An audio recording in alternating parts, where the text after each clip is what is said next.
ان کی پلکوں پہ شب و روز کو ہلکا کر دے. دعا یہ کہ ہمارا ادیب اسی انداز سے حقوق انسانی کی جد و جہد میں سرگرم عمل رہے، اس لیے کہ پاپولزم کے اس دور میں حقوق انسانی کے اوپر سب سے پہلی قدغن خود اندر سے لگنے کی ڈر ہے. ساتھ ہی ساتھ یہ کہ ادب کا یہ انداز قائم رہے تو پھر ادب برائے زندگی قائم رہے گا. ہم واپس معصومہ کی جانب آ رہے ہیں. معصومہ، اس نشست کے اختتام پہ آپ ہمیں کیا سنا رہی ہیں؟ میری آواز کا کمپیریزن ریشما جی کے ساتھ بہت ہوتا ہے. واہ. اور بہت لوگ یہ بھی کہتے ہیں کہ شاید میں ان کی بیٹی ہوں. جی، میں نے واقعہ بھی سنا. بلکہ میں ان کی بیٹی اس لحاظ سے کہہ سکتے ہیں کہ ان کی آواز اور میری آواز میں بہت سملیرٹی ہے. وہ ایک لیجنڈ ہے، ان تک تو ہم نہیں پہنچ سکتے، لیکن ان کا ایک ٹریک ہے وے میں چوری چوری تیرے نال لا لیں. ماشاء اللہ.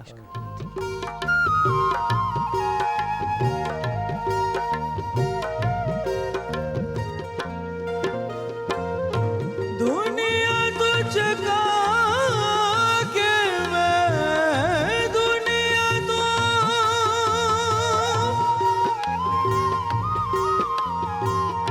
دنیا تجھ کا کہ میں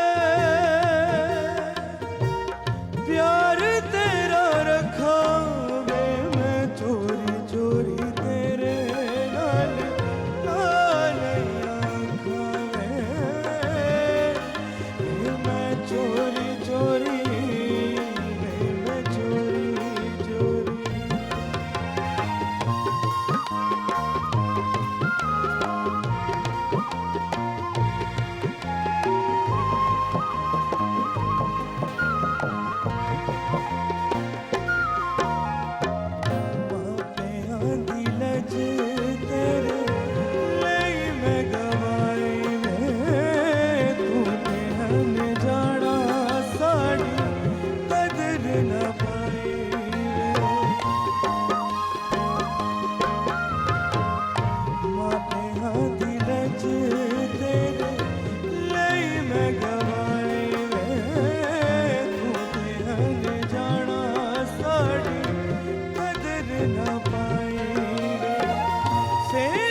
چوری چوری میں چوری چوری. دنیا تجھ کا